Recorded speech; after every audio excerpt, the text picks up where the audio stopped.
Bismillahirrahmanirrahim. Urang ngawitan ngaos kitab Tijan Daruri. Mudah-mudahan ilmuna sing manfaat. Qala al-musannif rahimahullahu ta'ala wa nafa'ana bihi wa bi ulumihi fi daraini. Bismillahi.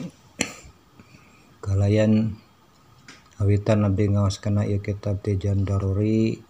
Kalayan nyebat asmana Allah subhanahu wa ta'ala, sifatna Allah rahmani anu mapari nikmat ageung, ar-rahimi tur anu mapari nikmat alit ya akhirat tungkul. Alhamdulillah sadaya puji lillahi eta tetep kagungan Gusti Allah rabbil alamina anu mangeranan sadaya alam. Wassalatu sareng ari rahmat Allah, wassalamu sareng kasalamatan Allah ala Rasulillah eta tetep mugi ka utusan Allah. Salam mugi maparin rahmat sah Allahu Allah alaihi ka Kangjeng Nabi Muhammad.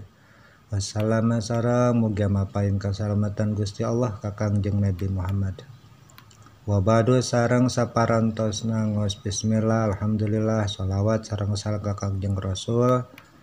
Fayaqulu maka ngucap ya saha iki musannif saha al-faqirun al-faqirur rahmatul rabbihi al-faqir anu butuh kana rahmat pangeranana, al-khabiru anu waspada, al-basiru anu ningali. Ibrahimu al-Bajuri tegasna Syekh Ibrahim al-Bajuri tu taksiri anu ngabogan sifat lalawara.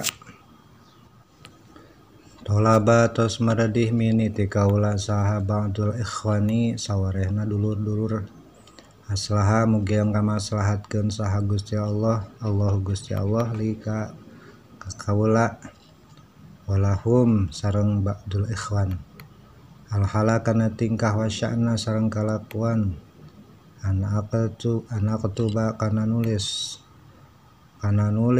lahu kanggo ba'dul ikhwan risalatan kana hiji risalah tastamilu anu ngawangku ya risalah ala sifatil maula kana pirang-pirang sifat kapangeranan wal dadiha sareng lalawanan sifat pangeran wa ma sareng tina sifat ya juju anu wenang ya sifat pihaqih ta'ala dina hakna Allah ta'ala wa alama sareng tina sifat yajibu anu wajib pihak rusuli dina hakna pirang-pirang rasul wama sareng kana sifat yastahilu anu mustahil ya sifat bihaqihim dina hakna para rasul wama sareng kana sifat ya juju anu wenang ya sifat ka para rasul fa'ajabtuhu maka nyubadanan kaula ka pamundutna ba'dul ikhwan ila zalika kana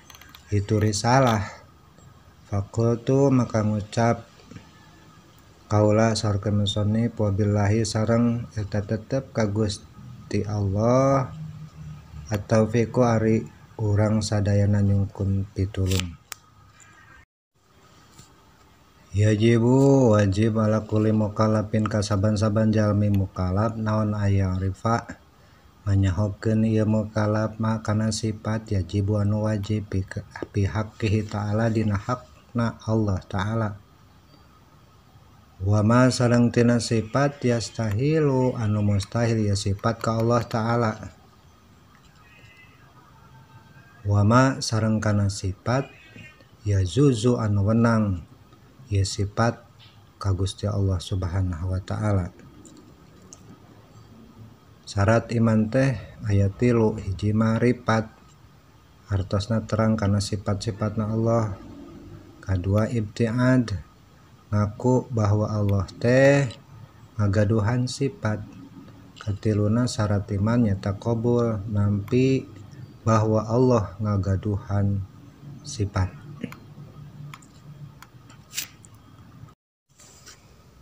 Yajibu maka wajib pihaqi ta'ala dina hakna Allah ta'ala al-wujudu sifat wujud hartosna aya wadiduhu sareng ari lalawana sifat wujud eta al-adamu adam hartosna teu aya Wa dalilu ala zalika sareng ari dalilna ieu sifat wujud eta wujudu hadhihi makhluqat ayana ieu pirang-pirang makhluk.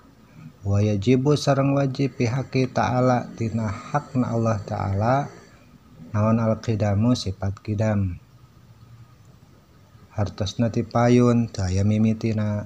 Wa manahu sareng ari manana sifat qidam annahu sanyana Gusti Allah ta'ala eta la awala teu aya mimitina lahu ta'ala eta tetep ka Gusti Allah ta'ala. Wadiduhu sareng ali lalawanana sifat qidam eta al-hudusu nyata hudus hartosna anyar. Wa dalilu ala zalika sareng ari dalilna sifat qidam eta annahu sanyana ari Gusti Allah ta'ala eta laukana lamun bukti Allah ta'ala teh eta hadisan anu anyar lah taja tinangtos Allah butuh ila muhdasin kanu nganyarkeun bahwa sareng ari Gusti Allah butuh kana nganyarkeun eta muhalun mangrupikeun kamustahilan. Mudah-mudahan manfaat. Barakallahu li wa lakum.